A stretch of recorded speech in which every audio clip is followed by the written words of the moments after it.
zaman jahiliyah ke zaman Islam yang seperti ini. Allahumma sholli ala Sayyidina Muhammad wa ala ali Sayyidina Muhammad. Tidak banyak mukadimah, kita lanjutkan acara kita dengan pengajian yang akan disampaikan oleh Buya Syekh Iswadi. Kepada beliau waktu dan tempat persilakan. Kepada Buya kami lanjutkan. Bismillahirrahmanirrahim. Assalamualaikum warahmatullahi wabarakatuh.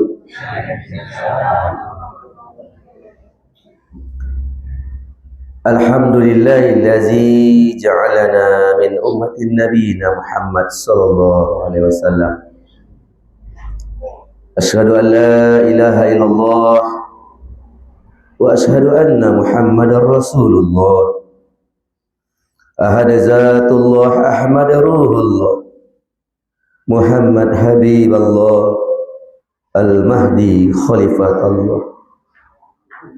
Allahumma ya ahad salli ala Sayyidina Ahmad. Allahumma ya ahad salli ala Sayyidina Muhammad. Allahumma ya ahad salli ala Sayyidina Al-Mahdi Khalifatika ya Allah ya ahad. Amma ba'du, qala Allah Ta'ala fil kitabil karim. A'udzu billahi minasy syaithanir rajim. Bismillahirrahmanirrahim.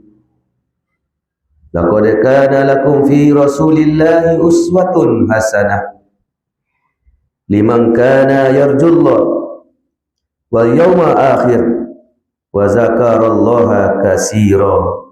Shadaqallahu maulana al-azim wa sadaqa rasuluhun nabiyil karim. Tamu-tamu sekali yang kita muliakan, yang mulia guru kita Buya Aris, kemudian orang tua kita Pak Haji Damilus dan Dair, kemudian para khalifah, kaum bapak dan kaum ibu, para jemaah salikin dan muridin, para pencari ridha Allah, para perindu Rasulullah sallallahu alaihi wasallam, yang insya Allah bapak ibu yang hadir pada malam hari ini adalah hamba yang dipilih oleh Allah untuk menjadi tamunya malam hari ini. Adalah hamba yang dipilih oleh Allah untuk mendekatkan diri kepadanya. Maka setiap diri yang hadir pada malam hari ini sepantasnya lah bersyukur kepada Allah. Makna bersyukur berterima kasih kepada Allah. Kenapa muncul rasa terima kasih kepada Allah? Karena kita sadar kita ini pemaksiat. Kita bergelimang dosa, begitu gelapnya diri ini. Tak ada luput dari satu tetes darah pun kita berdosa kepada Allah. Maka dengan dosa yang banyak itu tak pantaslah rasanya diri ini untuk menjadi tamu Allah. Tak pantaslah rasanya diri ini untuk memperingati hari kekasihnya. Tak pantaslah diri ini untuk berkehendak berjumpa dengan Nabi. Taklah pantas rasanya diri ini untuk sujud kepada Allah. Karena kita sadar kita hina dan kotor. Akan tetapi rahmah dan kasih sayang Allah, Allah masih cinta kepada kita walaupun kita pendosa. Allah pilih kita malam hari ini menjadi tamunya untuk hadir di majlis maulid ini, maulid kekasihnya, yang insyaAllah tentulah pada hakikatnya kita dimuliakan oleh Allah Subhanahu wa Ta'ala. Dan insya Allah orang-orang yang dimuliakan oleh Allah adalah orang-orang yang tentu diampunkan segala dosanya oleh Allah Subhanahu wa Ta'ala.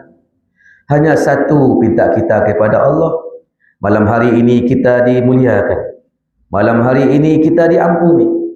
Boleh jadi sebentar lagi maksiat akan terjadi pada pribadi kita masing-masing.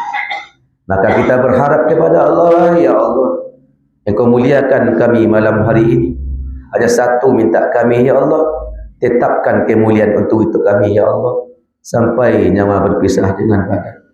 Inilah rintihan cinta, rintihan berharap kepada Allah Subhanahu wa Ta'ala, rintihan kalbu yang merindu kepada Allah. Tuan kalbu yang cinta kepada Rasulullah sallallahu alaihi wasallam. Tidaklah sempurna rasa syukur berterima kasih kepada Allah melalui pintu Rasulullah sallallahu alaihi wasallam. Tidaklah sampai rasa syukur kepada Allah, tidak sampai apapun ibadah yang kita laksanakan, baik itu zikir, tidaklah akan sampai kepada Allah tanpa berselawat kepada kekasihnya Muhammad Rasulullah sallallahu alaihi wasallam. Untuk itu Bapak Ibu-ibu, sebelum kita masuk kepada pengajian, kita bukalah pengajian ini dengan berselawat kepada Rasulullah sallallahu alaihi wasallam. Semoga dengan selawat itu nurnya masuk ke dalam kalbu kita masing-masing.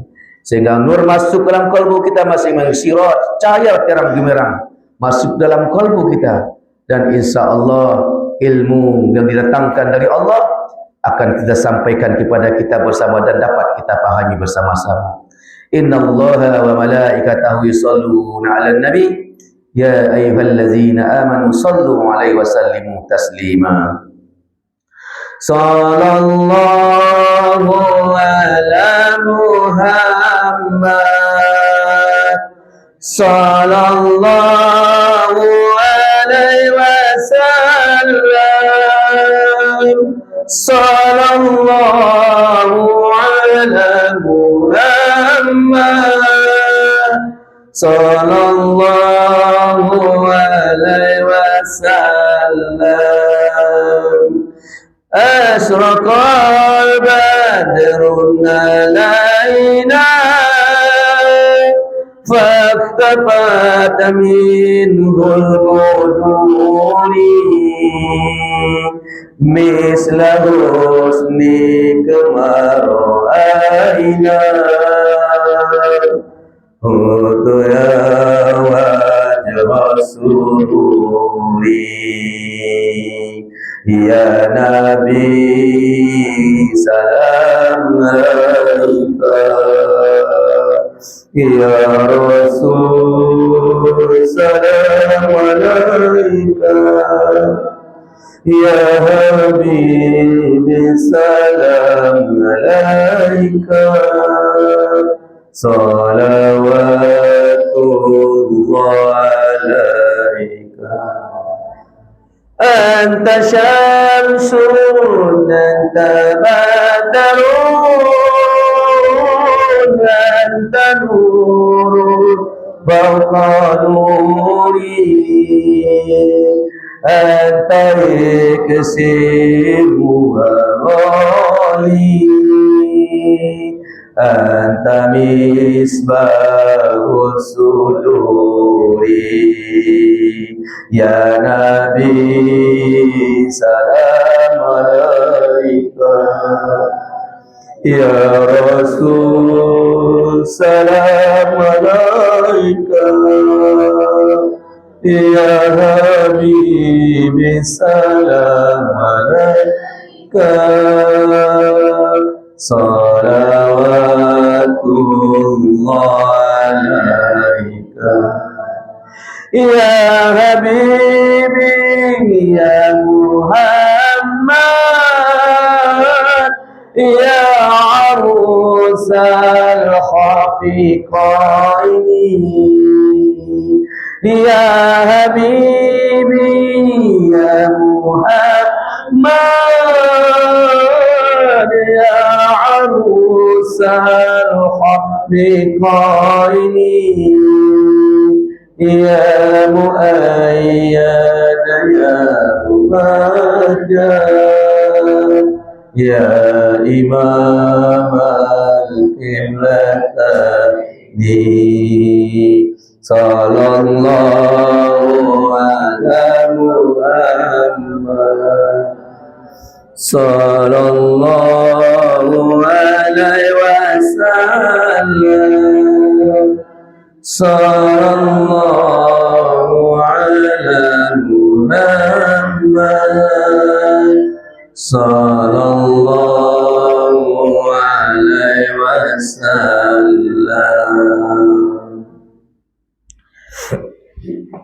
Bapak dan Ibu sidang jemaah rahimakumullah, semoga malam hari ini Allah mengizinkan kamu menyampaikan kajian Maulid Nabi kepada Bapak Ibu, berkah selawat yang kita baca sebentar.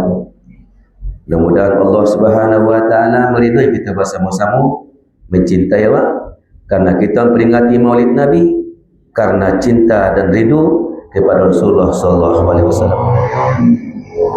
Daripada itu Bapak Ibu, mari kita buka pengajian kita dengan membacakan ibu Al-Quran sekali serang.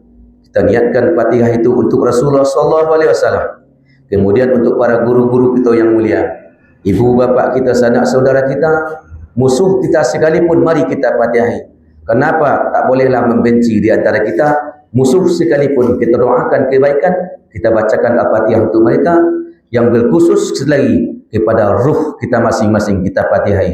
Ila hadatin Nabi Mustafa Muhammad sallallahu alaihi wasallam wa ila ruhina wa jasadina al-Fatihah. Bismillahirrahmanirrahim.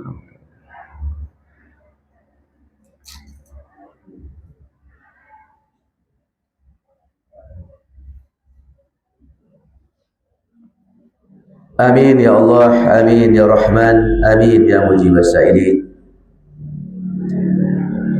Bapak dan Ibu sidang jemaah rahimakumullah,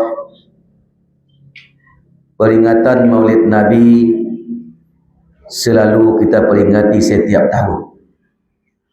Sebenarnya kitalah tahu sadonya cerita tentang Maulid Nabi. Nah sebenarnya Bapak Ibu, ambo duduk di situ hanya membaca nalah wak kita bersama je. Kalau ada acaranya, ada yang membacakan, ada yang menyampaikan, ada yang mendongakan. Bukanlah ambo orang yang pandai, orang yang pintar daripada Bapak Ibu. Cuman kita membuat acaranya, ambo yang dipilih untuk menyampaikan. Itu je sudah masalah. Jadi jangan beranggapan ambo ko orang hebat, orang yang pandai. Sesungguhnya kita sama saudara Bapak Ibu. Mudah-mudahan kajian kita malam hari ini dapat kita sampaikan sesuai dengan keinginan kita bersama-sama. Peringatan Maulid Nabi terbagi kepada dua. Akhir. Salah satu nama Nabi itu Nabi Akhir Zaman. Itu nama Nabi Bapak Ibu. Siapa namanya? Nabi Akhir Zaman. Kemudian ada nama lain Nabi Awal. Nabi yang awal. Sungguh banyak nama Nabi itu Bapak Ibu. Bisa Bapak Ibu diculik di surat Dalail Khairat, selawat yang kita baca khusus ketika kematian. Di halaman 36 tu ada 200 nama-nama Nabi. 200 itu banyak. Begitu banyak nama Nabi. Jadi peringatan Maulid Nabi, ada peringatannya, peringatan hari kelahiran sosoknya. Ada peringatan hari kelahiran, hari jadinya yang awalnya. Jadi Nabi itu berawal dan berakhir. Aku tanya kepada Bapak Ibu, Nabi yang terakhir itu siapa? Siapa Nabi terakhir? Nabi Muhammad. Iya. Yang awal?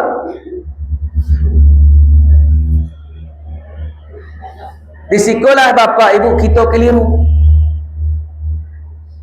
Sebab Nabi pernah berkata, kuntu nabiyan. Aku telah menjadi nabi, ya Nabi ini.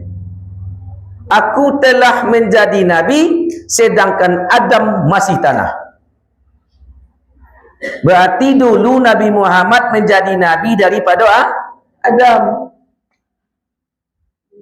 Berarti Nabi Muhammad itu bukan nabi terakhir. Itu siapa nabi terakhir? Nabi terakhir itu bukan Nabi Muhammad. Jadi harusnya kita menjelaskannya agar jangan rusak akidah kita Bapak Ibu. Nabi Muhammad itu Nabi yang awal, diutus terakhir. Nah, itu judulnya. Nabi Muhammad itu Nabi yang awal, diutusnya terakhir. Diutus yang terakhir. Dinamakan Nabi akhir zaman. Bukan beliau Nabi terakhir. Tapi diutusnya terakhir. Tidak ada Nabi setelah Nabi Muhammad. Tak ada utusan lain setelah Nabi Muhammad. Jadi itu kecuali pemahaman Bapak Ibu, Nabi yang awal itu adalah Nabi Muhammad, diutusnya terakhir. Beliau diutus tanggal 12 Rabiul Awal. Dilahirkan tanggal 12 Rabiul Awal. Tahun 571 Masehi. Kata Nabi, kata Nabi lu Bapak Ibu, umur Islam itu, umur umatku kata Nabi 1500 tahun Hijriah. Berapa? 1500 tahun umur Islam. Lepas dari 1500 tahun, maka turunlah fitnah Dajjal. Kekacauan akan terjadi di mana-mana. Yang alim, yang jujur disingkirkan, yang munafik dielu-elukan. Itu dunia ketika itu. Bila tahunnya? Setelah usia Islam itu 1500 tahun. Kini berapa usia Islam?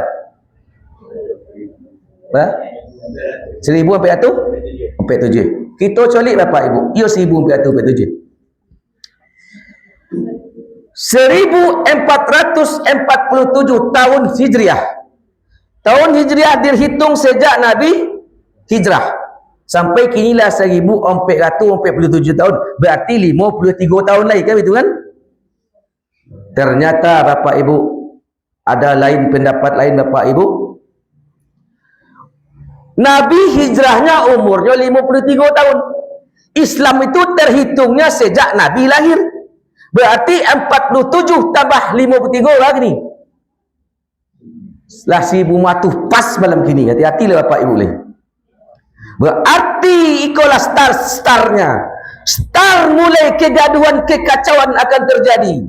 Di akhir zaman kata Rasulullah, akan dipersiapkan siapa yang akan selamat.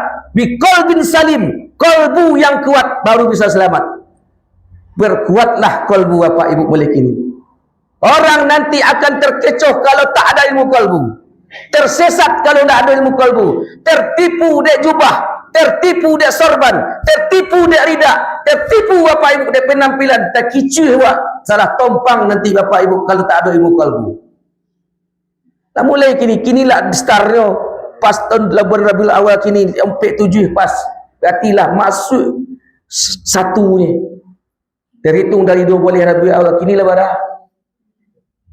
Dah 9 Rabiul Awal. Jadi apa yang kita persiapkan? Kalbu. Apa makna kalbu? Lahirkan segera Muhammad dalam diri Pak. Hidupkan Muhammad dalam jiwa Pak. Itulah sebenarnya inti dari peringatan Maulid Nabi. Menghidupkan kembali ruh Rasulullah pada diri. Kalau ruhnya tak ada Bapak Ibu, maka kita tersesat, tertipu.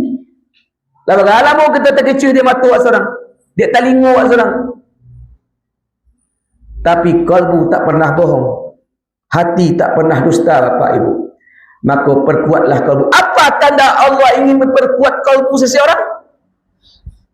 Tanda orang yang mendapatkan Allah perkuat kalbu seseorang itu, maka orang itu sering mendapatkan ujian kalbu.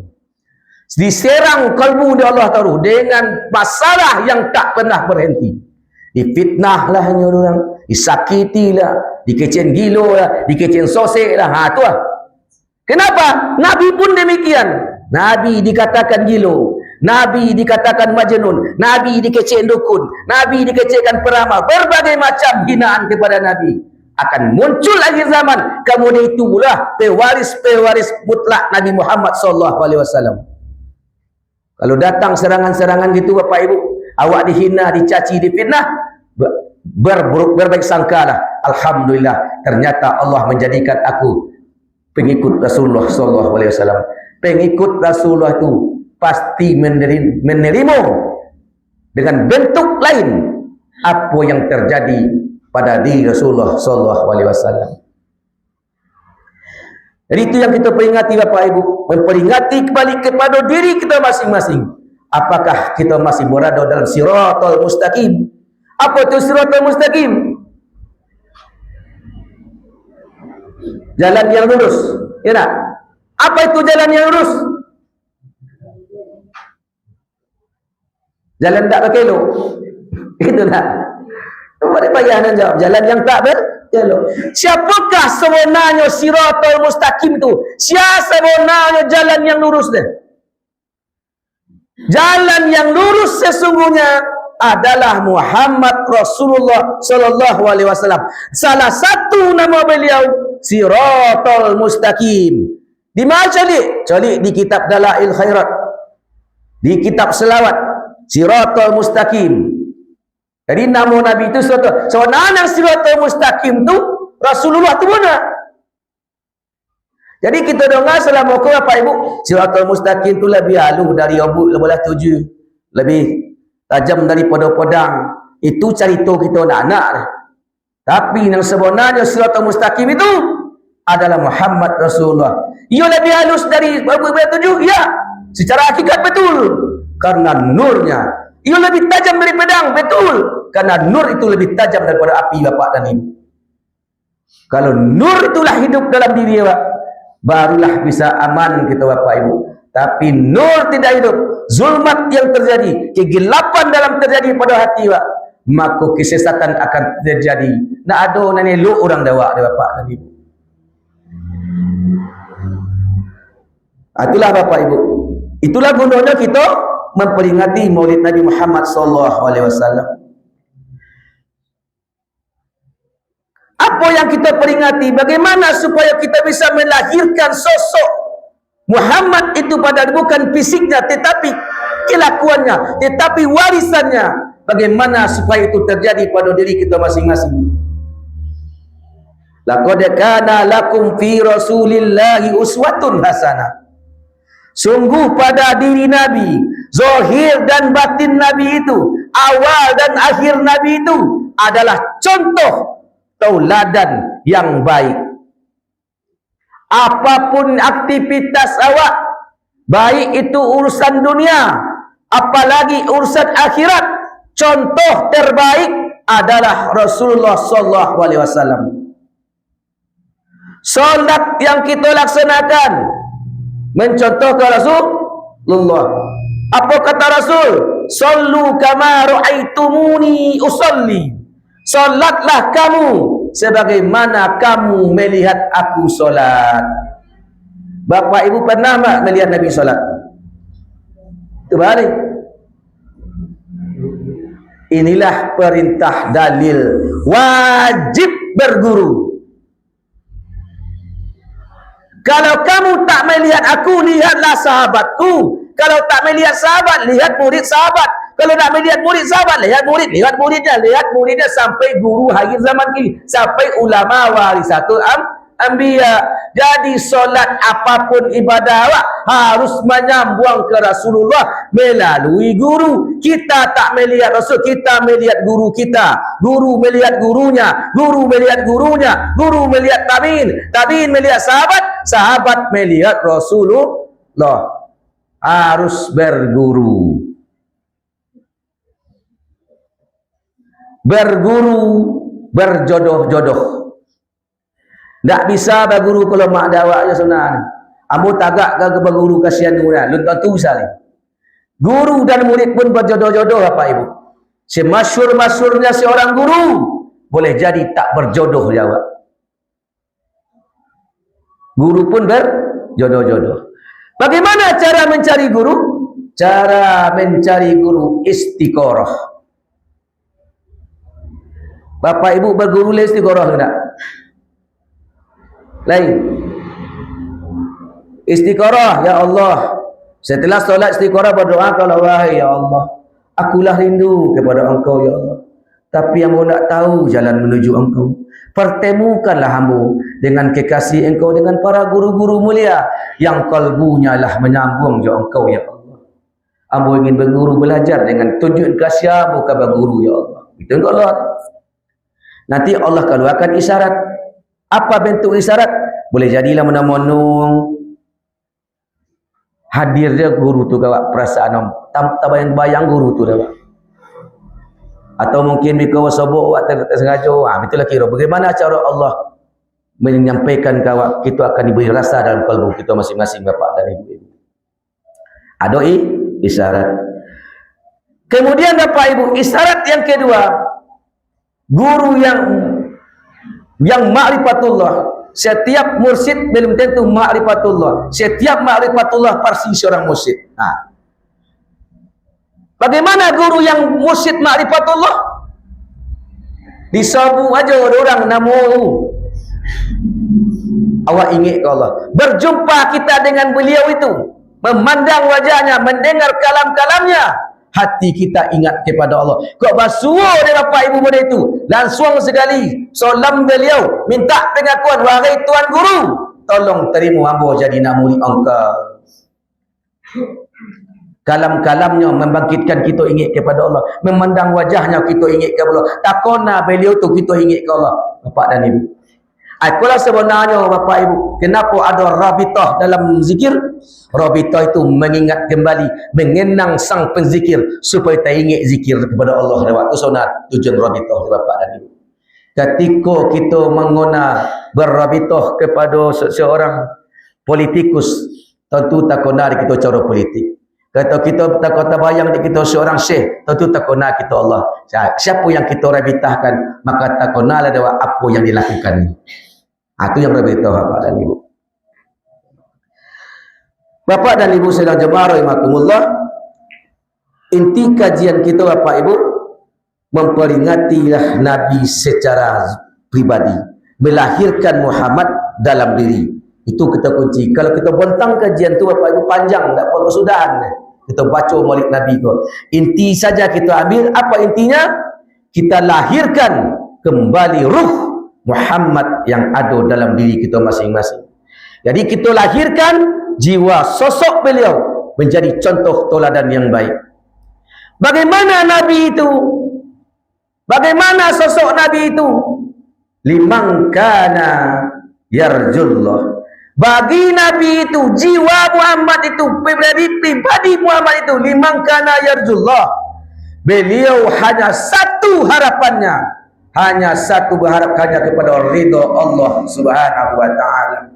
Tiada yang lain. Apapun yang beliau laksanakan, tujuannya cuma satu, liman kana yarjullah, bagi mereka, bagi Rasulullah itu hanya satu harapan, berharap kepada ridha Allah.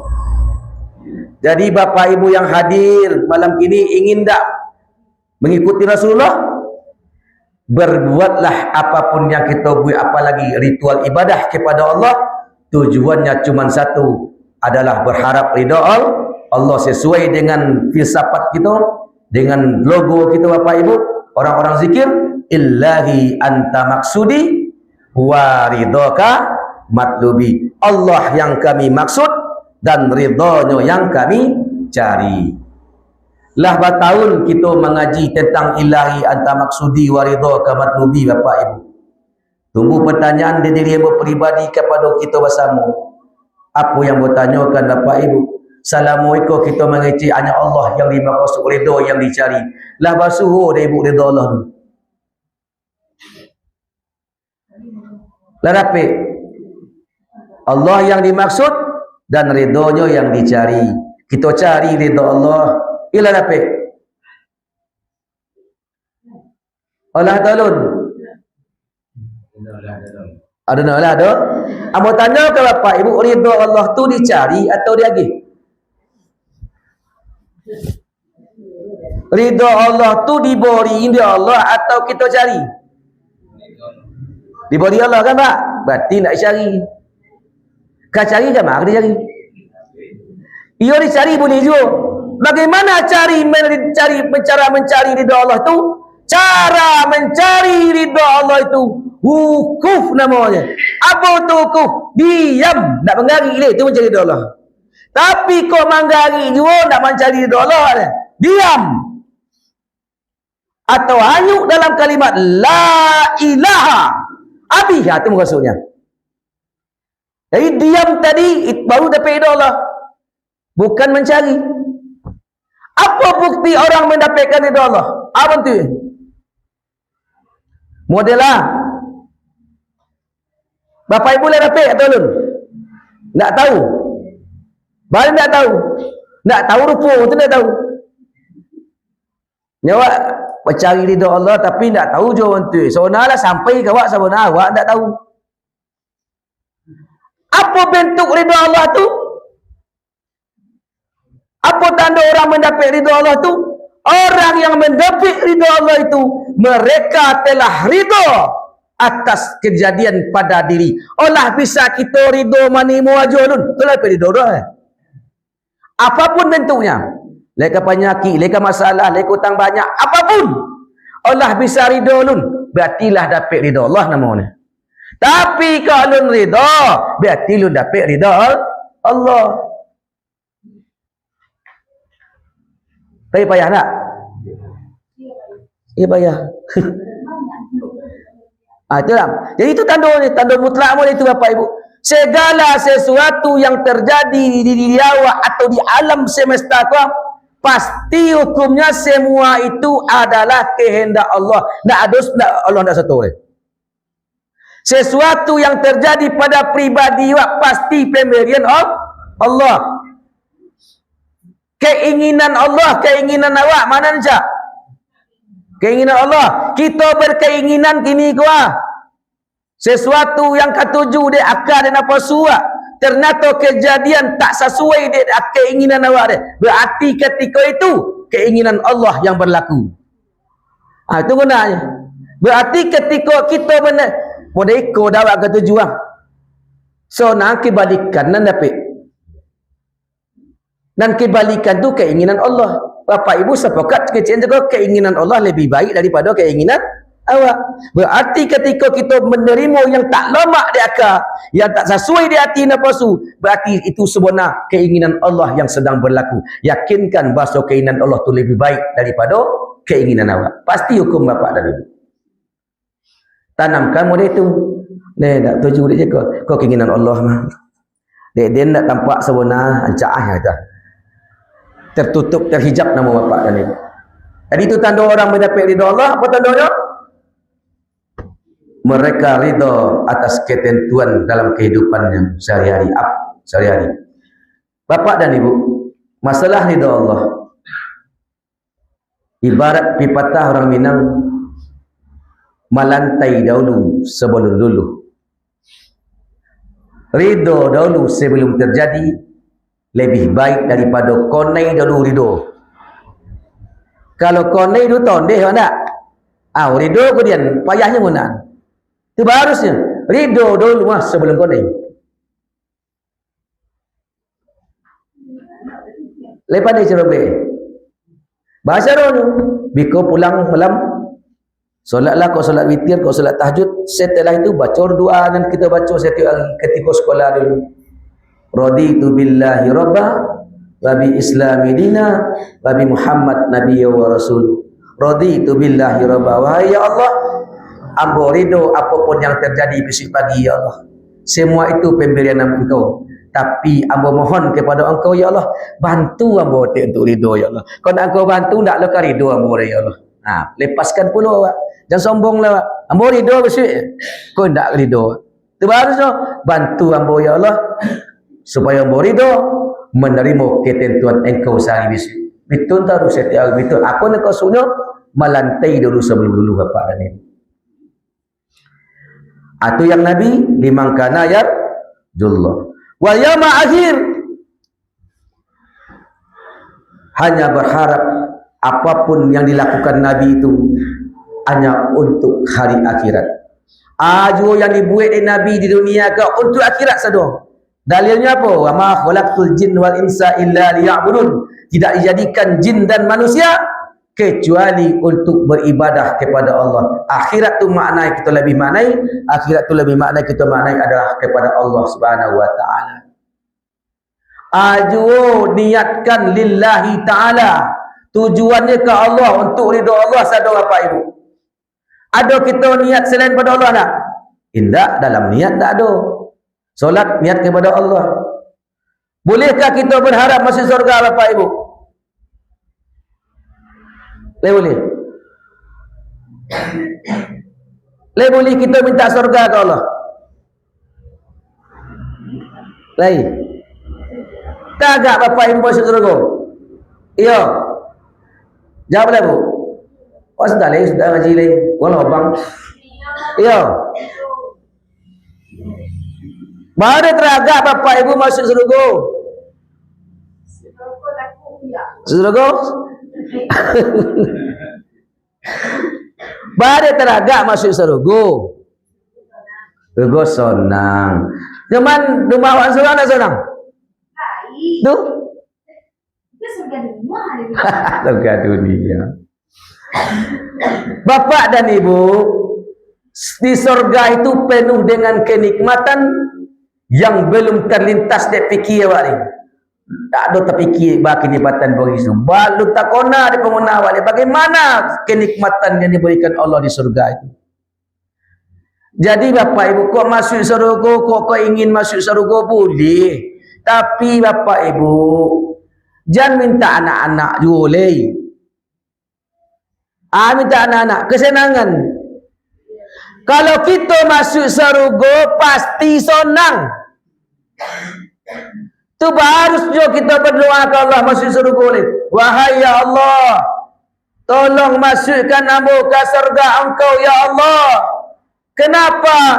Karena kamu masuk surga karena ingin berjumpa dengan Nabi Muhammad dan ingin memandang wajah Engkau ya Allah. Di surga bisa bersabak je Nabi, di surga bisa memandang Allah. Itu dasar kita ingin masuk surga bapak ibu. Baru dewasa awak nama ni. Kau kesenangan-kesenangan panjangnya. Bini 70 hari bidadari, itu baru nah. Makan lomak itu taruh aja. Adik begitu cara doa. Ambo ingin masuk surga Engkau ya Allah karena ambo ingin berjumpa dengan Rasulullah dan ingin bertemu memandang wajahmu. Kami umat akhir zaman ya Allah, nak basuh je Nabi dia Tuhan. Di surga bisa basuh dia ya Allah. Izinkan ambo masuk surga agar bisa memandang kekasih hati yang ambo rindu pagi petang siang dan malam, Muhammad Rasulullah ya Allah, dan bisa memandang wajah Engkau di situ ya Allah. Itu doa yang dewasa tu Bapak Ibu. Kau doa anak-anaknya masuk surga sih, bilik banyak, bini banyak, itu je tong. Makan lomak, segala lomak, buanglah pikiran itu bapak dia. Itu surga syahwat namun. Surga itu dua, surga syahwat dan surga ru'yah. Apa tu surga syahwat? Segala kenikmatan. Segala kenikmatan pasti membosankan. Laki dapiknya bapak dan ibu. Di surga pun itu juga, laki dapik dulu. Lah dapik, apa utak kena Allah. Awak dah ada ilmu marifatullah, alah payah kau jauh situ. Tak nyaman di surga jadi bapak dia kalau tak bertemu dengan Rasulullah sallallahu alaihi wasallam. Jadi bapak dan ibu, wa yaumul akhir, berbuatlah engkau di muka bumi ini apapun yang kau lakukan, baik itu urusan dunia apalagi urusan akhirat, nilainya ibadah. Baca rohnya menjadikan nilai ibadah. Ke sawah ibu ibadah, ke pasar ibadah.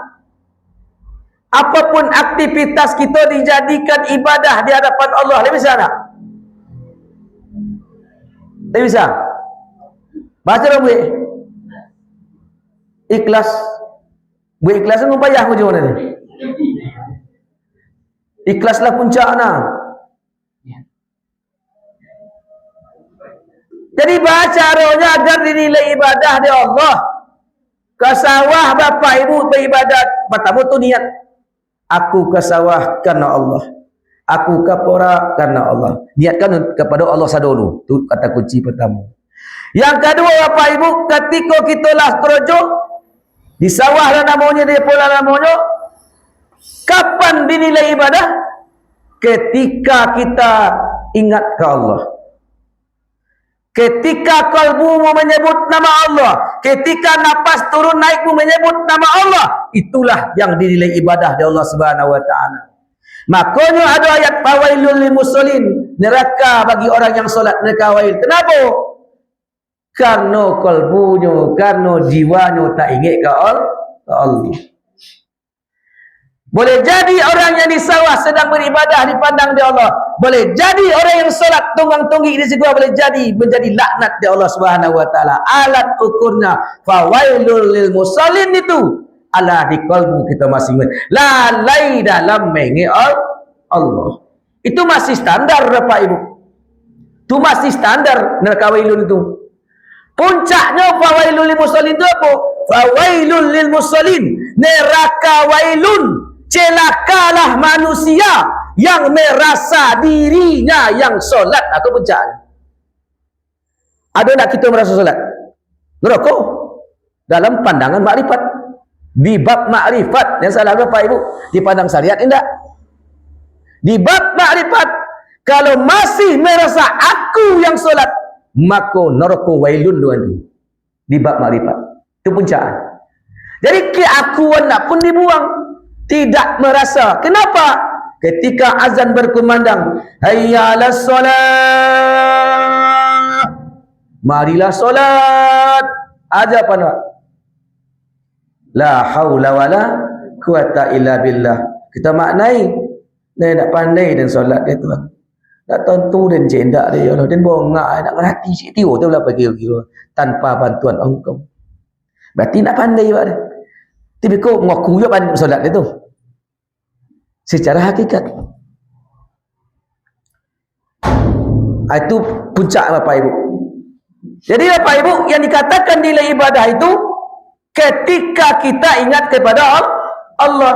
Ketika kita solat Bapak Ibu 4 rakaat atau 3 rakaat, 5 rakaat, dan kita ingat Allah.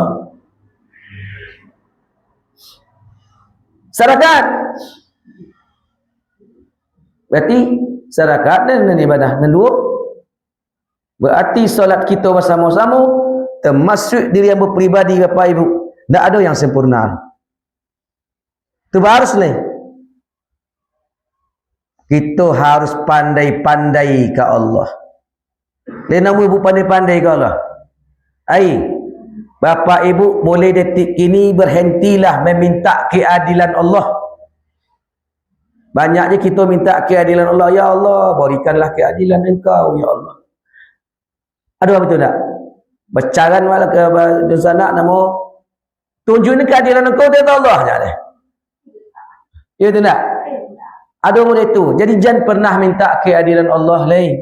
Siapapun kita Bapak Ibu, leka syekhnya, leka guru godang, kau minta keadilan Allah Malaysia, neraka sado. Allah ku adil. Minta keadilan Allah.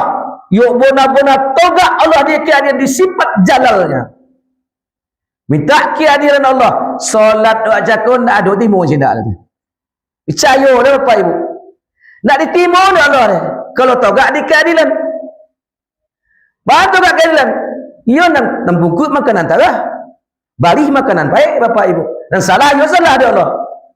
Solat salah saja. Alah kau naik kalau keadilan Allah diminta.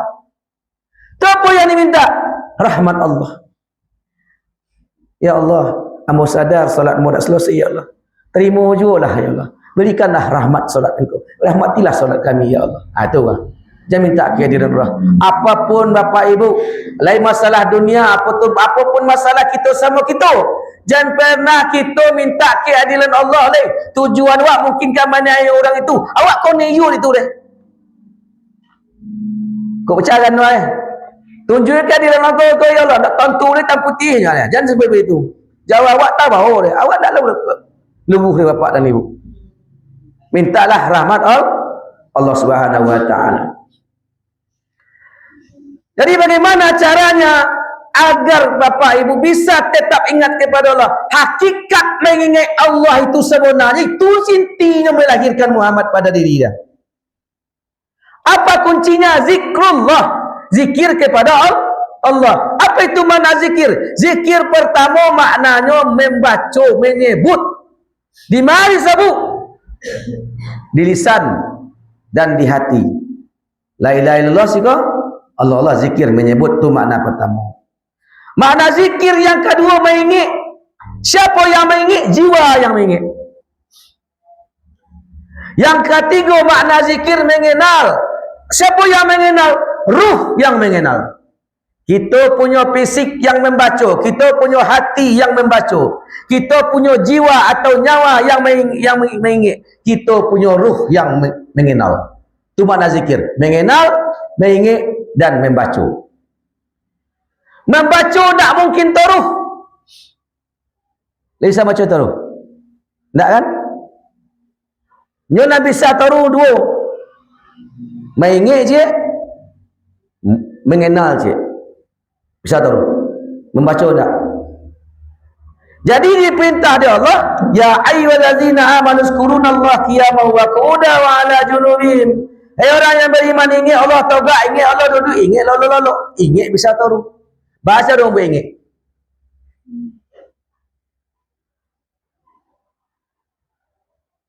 Baca dong ingat bu. Hah? Di kona? Ah, ini kona. Bapak Ibu yang bisa ingat taruh, cara zikir ingat taruh, ambo sampaikan kepada Bapak Ibu yang bisa kita zikir taruh, yang tak pernah berhenti. Ambo tanya kepada Bapak, dalam lolok pun kita berzikir. Lepas Ibu zikir lolok. Dan lolok harus berzikir, mati gua bakal. Ketika kita lolok, lihat dojo yang berfungsi di badan tak? Tak. Tak ada fungsi jenis lain. Lain. Cuman satu.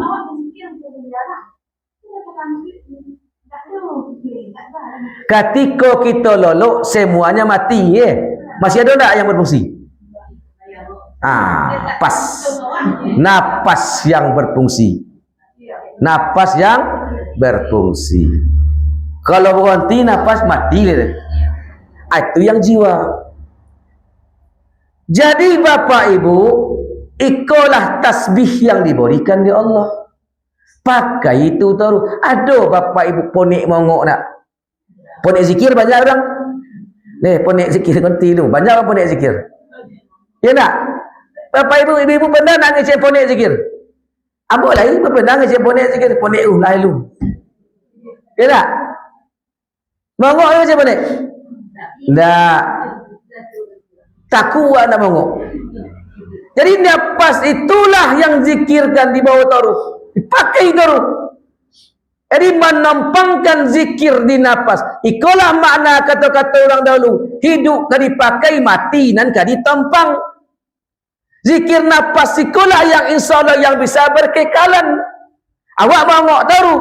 Jadi ketika napas keluar masuk, kita letakkan zikir itu. Katanya apa bunyi hu, maksudnya Allah. Dengarnya terus. Pakai. Ketika Allah itu juga. Tak kolok dalam itu berarti zikir.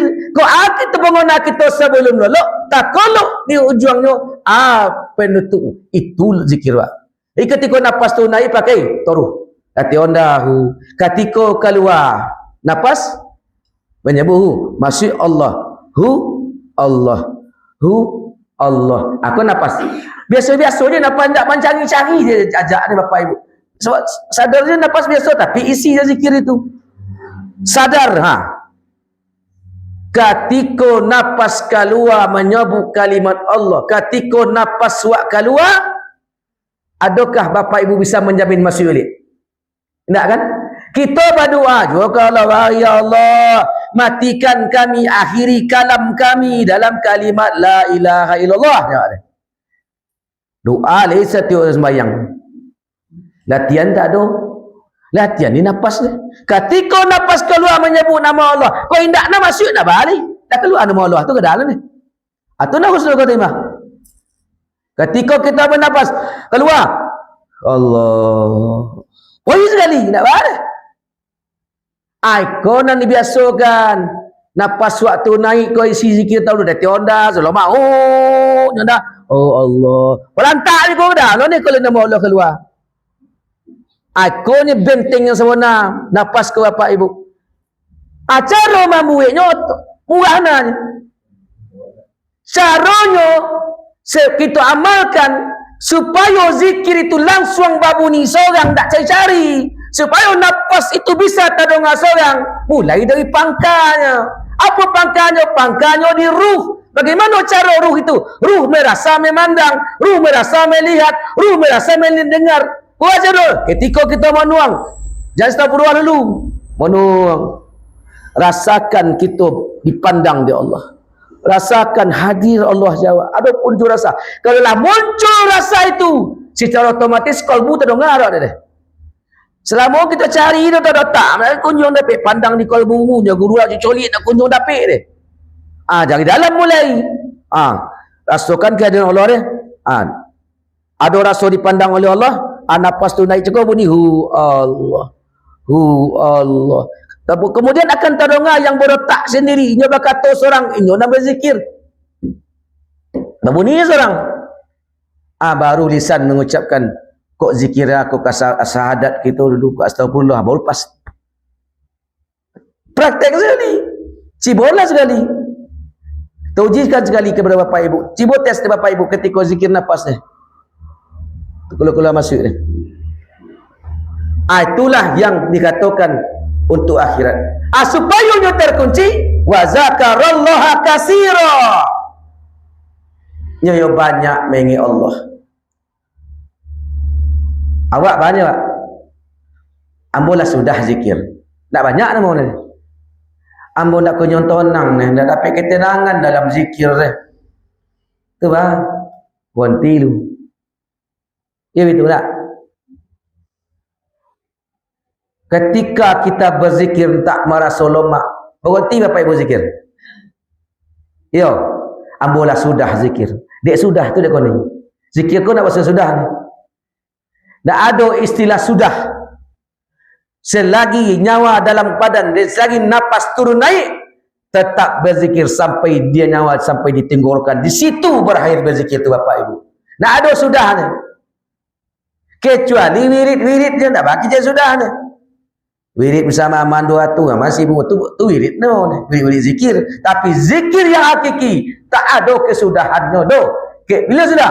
Ketika berhenti mongok situ sudah. Secara hakiki Bapak dan Ibu. Bapak dan Ibu, ketika kita berzikir, Bapak Ibu ada tak merasakan lemak zikir?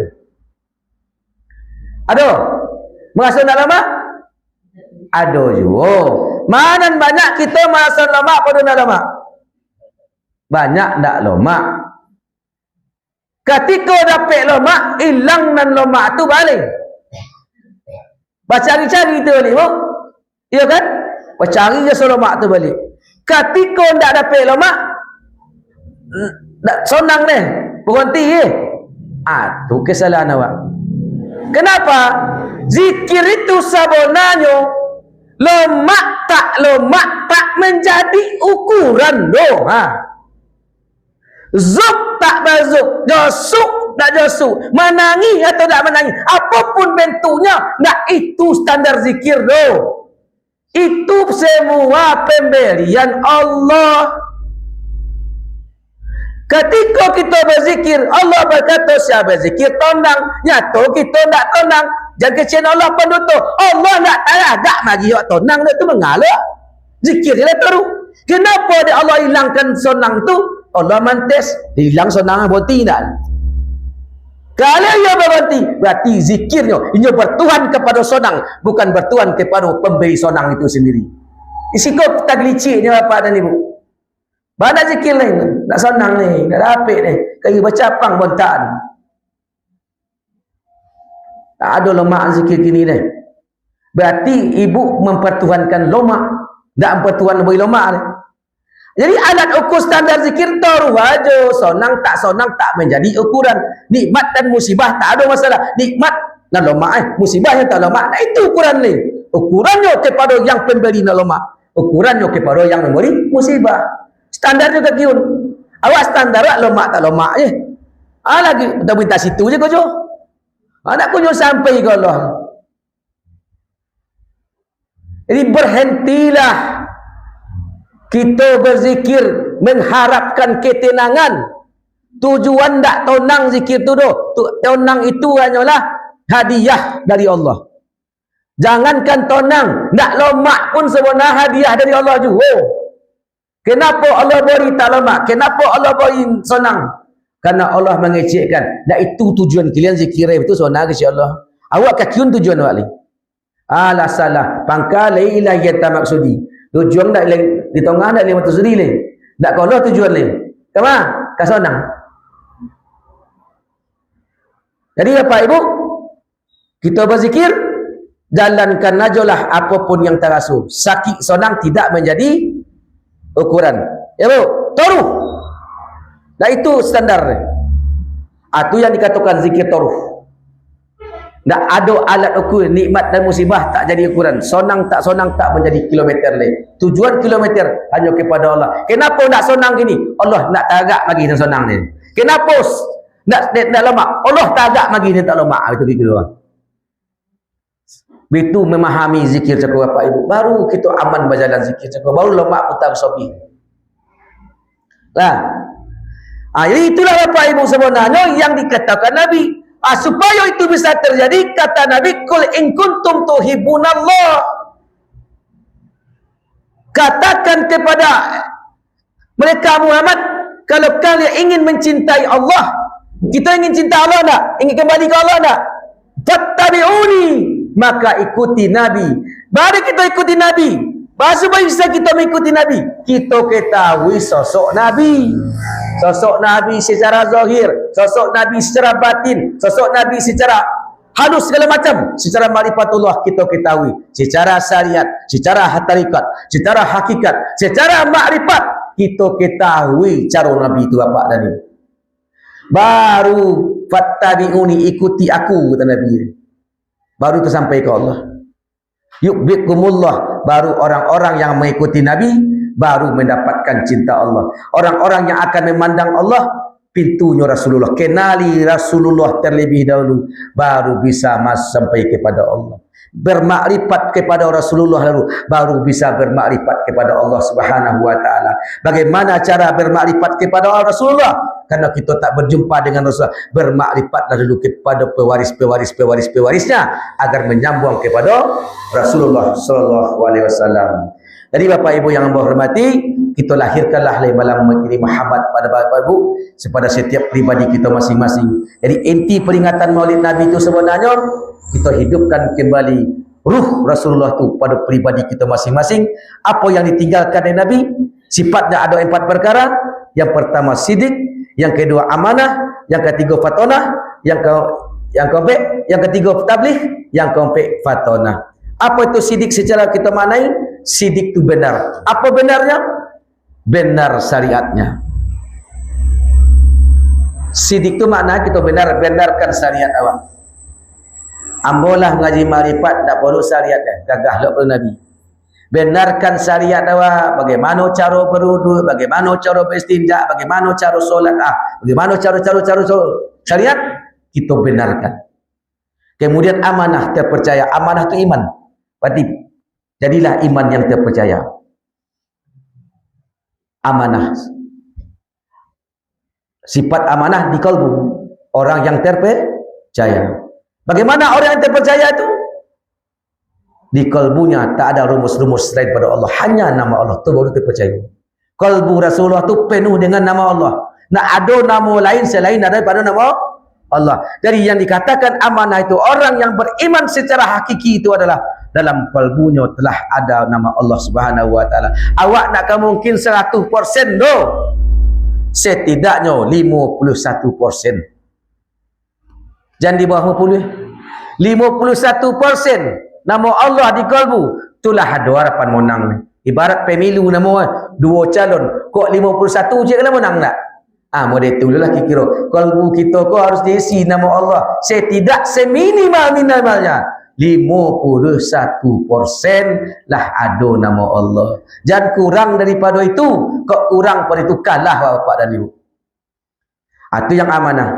Jadi iman tu dikobek di kalbu. Tanda orang yang sedang beriman, Allah memandang amanah itu, iman itu di kalbu. Tanda kita sedang beriman di mata Allah ketika kalbu kita sedang menyebut nama Allah. Ketika kalbu kita berhenti menyebut nama Allah, dalam pandangan Allah, iman kita sedang tangga. Itulah yang dikhawatirkan. Jangan sampai tangga iman nama Allah ketika nyawa berpisah je badan. Jadi sebelum tangga iman, lokek ni wakini dulu. Lah lokek iman dulu.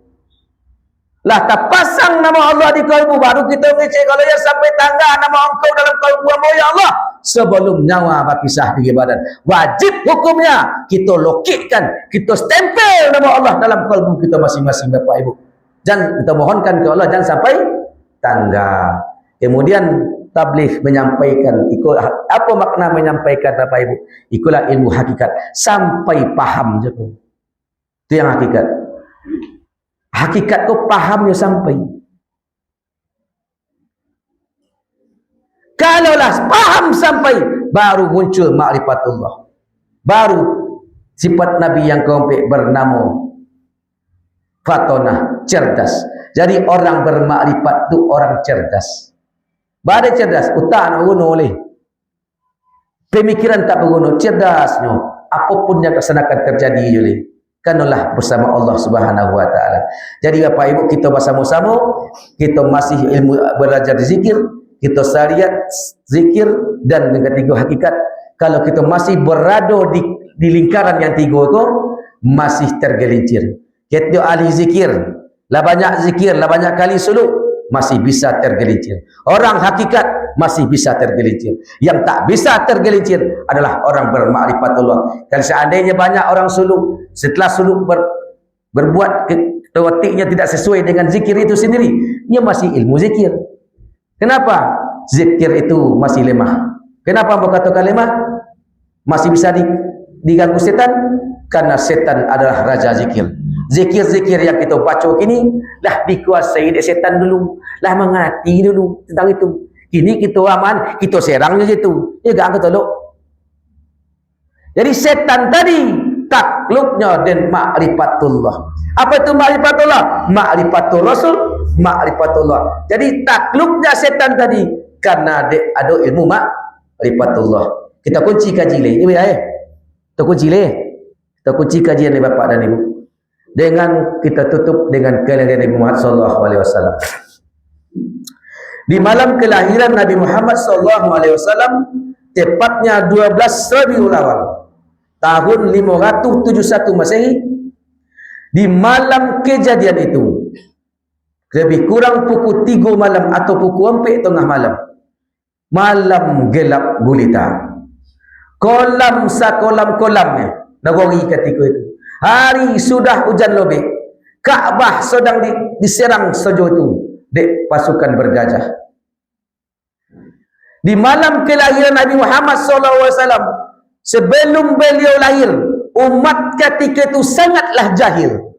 Bah kejahilannya, Ka'batullah ketika itu, ikut ibarat Kaabah Bapak Ibu, sekeliling Kaabah ko ditogakkan dek orang kafir Quraisy berhala sebanyak 360 berhala. Itu yang disembah dek orang kafir Quraisy di kota Mekah. Tertutuplah Kaabah dek godang-godangnya patung yang berada di Kaabah. Kemudian yang kedua, di negeri Syria itu Bapak Ibu, api yang tak pernah padam. Hujan lebih, tak pernah padam. Bara 100 tahun. Itu pula yang disembah oleh orang Majusi. Kemudian kejahilan jelai istana megah Romawi, istana yang berkokoh, simbol kekuasaan, simbol kesombongan situ. Itu 3 perkara kita kaji Bapak dalam kajian penutup. Ketika Nabi Muhammad lahir, beliau lahir dalam keadaan telah dikhitan. Beliau lahir dalam keadaan sujud kepada Allah. Lah bakitan sujud pula. Apa itu sujud? Simbol sujud itu simbol tawadu, merendahkan diri kepada Allah Subhanahu wa taala. Itu pertama. Sujud itu menandakan Muhammad. Orang yang sujud itu hakikatnya Muhammad. Kita baca tubuh yang sujud. Yang sujud itu kepalanya mim, badannya ha, panggulnya mim, dan ke bawahnya dah. Berarti sujud itu adalah Muhammad. Jadi kalau ingin mengikuti Muhammad, dia sujudlah. Jadi Muhammad sujud dalam keadaan lahir. Beliau lahir bukan keluar dari tompek biasa yang awak ketahui. Beliau keluar dari perut babozah, perut ke Bapak Ibu tanpa berdarah. Dikeluarkan dek 2 bidan, Aisyah dan Siti Maryam, 2 wanita solehah yang tahan uji, tahan fitnah. Aisyah difitnah, Maryam difitnah, dicaci maki, dihina. Begitulah orang-orang pewaris Allah. Begitulah orang-orang yang dekat ke Allah. Iyo dicaci, dihina bapak dan ibu, tapi tidak membalas. Maryam tak membalas, Asyah tak membalas. Kau sekenik caci orang, tayo tidak walang gelogak sekali. Lebih-lebih dia pergi di grup dah. Agak lancaran. Jadi bapak ibu, walaupun kita dicaci, memang kita hina. Kita dipuji, tak pantas dipuji. Kita dicaci, memang kita orang yang hina. Begitu memahami bapak dan ibu. Nabi Muhammad lagi dibodong di Asia di Maryam. Ketika cahaya keluar dari tubuh beliau, cahaya tu menembus penuh ruangan Aminah, tembus keluar antara jarak rumah Rasulullah dan Ka'batullah lebih kurang 1 meter lah paling tinggi. Ya, antara rumah kelahiran Nabi juga Ka'bah. Maka diadukkan wajah Rasulullah tu kat Ka'bah, memandang cahaya Nur Muhammad tadi sampai ke Ka'batullah. Berhala yang banyak itu langsung hancur berkeping-keping, nyata tampak lai balik kalbun tampak di Ka'batullah berdiri kokoh bapak ibu. Hancur berhala. Apa maknanya di situ hakikat kajian? Dalam diri kita adalah Ka'batullah, kalbun mukmin Baitullah, biqalbin salim ku ada, kalbun yang selamat ku ada sebenarnya. Kenapa tak pernah selamat orang di kalbu? Karena dia ada berhala yang mengelilingi puluh. Malah lebih dari 360 beribu-ribu berhala kau masuk dalam kalbu bapak ibu. Bukan sekedar di dinding kalbu, malah masuknya ke dalam. Tu bayo berhala kuah dunia bersertai si anak, isteri, suami, pangkat, jabatan, sayang, bonci pun bermasalah juga. Sayang dan bonci bermasalah kalbu tu. Dek sayang bermasalah, dek bonci pun bermasalah. Kebencian tak boleh, sayang berlebihan pun tak boleh dalam kalbu ku bapak dan ibu. Tu berhala. Berhala dia awak berjalan-jalan. Nak no di kuat-kuat no. Ponik dia manguan lah, bincang matu lah takut-takut, semakin dimono-mono, semakin godang tiba ni. Itu yang terjadi kan? Itu bagaimana harusnya bapak ibu, iyo kita hidupkan Nur Muhammad dalam diri, cahaya Rasulullah, Nurullah itu kita hidupkan, kita pantik nur itu, kita hidupkan nur dalam kalbu itu bapak ibu. Bagaimana cara memantiknya? Pandang dalam kalbumu ada tulisan alif lam lam ha, dawatnya Nur Muhammad, zobuk taruh pagi petang siang dan malam, Allah Allah Allah. Ini berkata dengan sendirinya, kita entahkan aja pengguna awak kasih tuno masuk dalam. Itu yang berkata sendiri. Ini berzikir dengan sendiri. Kau tak nak poi kita kakiun, inilah berzikir juga. Jadi masalah zikir sebenar, montakan pengguna awak yang kau topik berzikir. Kau tak nak poi kakiun, inilah berzikir juga. Itu memantik bapak ibu. Kalaulah nama Allah dominan, maka insya-Allah tak campaklah yang lain. Ibarat contoh bapak ibu, ikut ibarat ayit. Ayit kau baca orang ngeluarkannya, masukkan air putih, taruh air putih masuk, taruh air putih masuk, taruh mana tu, akhir teh cakap menjadi jolang, akhirnya teh kau hilang seperti kau juang balik. Jadi butuh proses, tidak semudah membalik tapak tangan. Ambolah zikir cakap lah selesai dah dosan tu dah. Taruh manaruh sampai air balik seputih modeko. Faham? Itu makna bapak ibu. Berhala ko, hawa nafsu jako, keinginan tu apa itu yang berhala? Keinginan nafsu tu, ingin khusyuk kah, ingin dapat kasau lah, ingin dosuk lah, ingin menangis lah. Itu berhala. Itu berhala. Jadi bagi kita orang ahli zikir, berhala ni itu ingin khusyuk, ingin kasau, ingin josuk, itu berhala. Berhala bagi orang bertarikat tu berhala. Berhala bagi orang syariat dunia. Dewak kedua, dunia yo jauh, terus khusyuk kasau yo jauh, itu berhala sadonya. Jadi itu pun dibuang bapak ibu. Itu yang menghijab kita kepada Allah Subhanahu wa taala. Itu mana? Bagaimana caranya? Kenali Muhammad, hidupkan Muhammad. Laqad ja'akum rasulun min anfusikum. Pada dirimu, dalam dirimu ada rasul.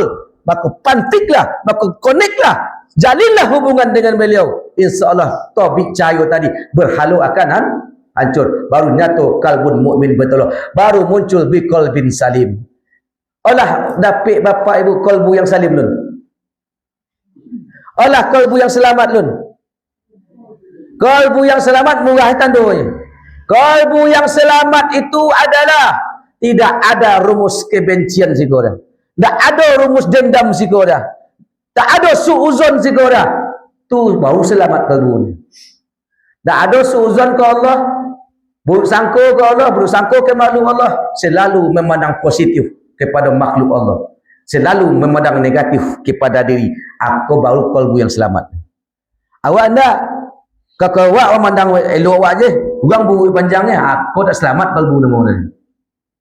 Jadi, kalbu yang selamat tadi, tidak ada rumus kebencian, tidak ada rumus suuzon buruk sangka, tidak ada dendam kesumat. Iko yang kalbu yang selamat. Iko kalbu yang sehat. Kalau itu, kalbu penyakit nama orang. Bahasa Indonesia, Bapak Ibu, maka kita jalin dengan zikrullah tadi, dari dalam bau keluar. Dan dari luar di bau, ke dalam baru keluar nur tako dari dalam, barunya bisa merasakan zikir tu Bapak Ibu. Itu hakikat Rasulullah memandang ke Kaabah. Lalu Bapak Ibu kedua, api yang tak pernah padam beratus-ratus tahun itu, kanu kone cahaya Nur Muhammad padam api semalam itu. Apa tu simbol api? Setan. Pengaruh setan yang ada dalam diri waktu takkan mampu kita mengusirnya. Inyo mengalir di darah awak, di pembuluh darah awak, di urik awaknya mengalir Bapak Ibu. Tak mungkin kita melawannya. Tu harusnya tentu dengan nar akan pudur, akan padam dengan nur. Nar akan oleh dek nur. Nar tu simbol setan, nur tu simbolnya Rasulullah sallallahu alaihi wasallam. Hidupkan nur. Apa yang menghidupkan nur? Kalimatnya alif lam lam ha, dawatnya Nur Muhammad. Itulah hakiki Muhammad yang sejati itu Bapak dan Ibu, melahirkan pada diri. Kemudian yang terakhir di Romawi, istana berdiri megah dengan kesombongan, hancur semalam itu karena konai dek cahaya Rasulullah sallallahu alaihi wasallam. Apa maknanya? Istana kita seorang-seorang, hati kita yang angku, hati kita yang sombong, hati yang penuh dengan amarah, hati yang penuh kedengkian tu ke Bapak Ibu, tidak akan pernah runtuh tanpa cahaya Rasulullah sallallahu alaihi wasallam. Kau naik dek cahaya Rasul Bapak Ibu, kau naik dek Nur Muhammad itu, baru kita berhenti menjadi orang sombong, baru kita berhenti menjadi orang angkuh, baru kita berhenti menjadi orang iri dengki dan Bapak dan Ibu. Jadi situ kunci sado Bapak dan Ibu. Untuk itu Bapak Ibu, mari setiap pribadi kita tidaklah menunggu bulan Rabiul Awal, selalulah kita hadirkan rasa bernabi kepada Muhammad sallallahu alaihi wasallam. Mari kita tutup kajian kita malam kini Bapak Ibu. Assalamualaikum warahmatullahi wabarakatuh. Sallallahu.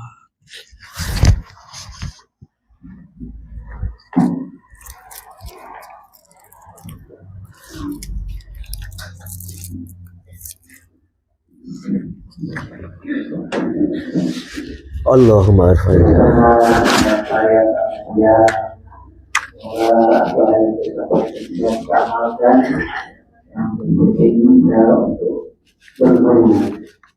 Adalah kita yang berguru,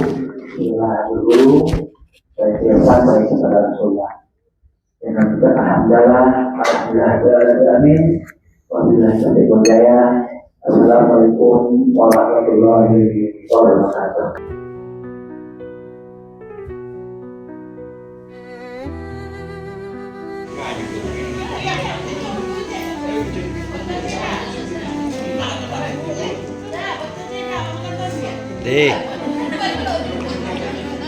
Mana? Sama Mak Lita.